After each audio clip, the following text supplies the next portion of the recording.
علیکم داملای عزیز، یک سوال دارم، میخواهم جوابش را با پررگی گیرم. شخصی از خدا قسم خورد که من دیگر قماربازی نمیکنم، لیکن کرد، بگوید که گناهی و چیز.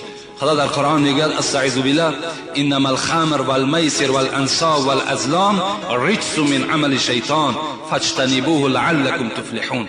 با درستی این که عرق نوشی، میسر قماربازی، انصاب و ازلامش فالبینی و بت پرستی رجس من عمل شیطان، اینها پلید هستند، عملهای شیطانی هستند. فاجتنبوه لعلکم تفلحون.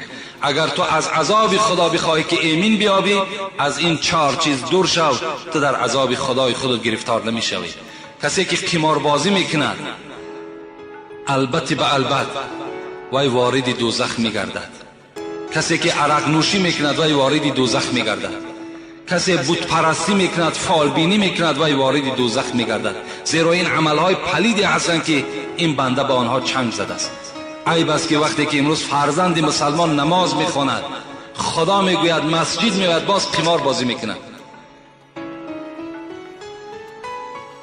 از پول قمار باز چیکار میکند؟ باز معرکه میکند، نان میکند، خیر احسان میکند که خداوند به این پول حرام احتیاج ندارد.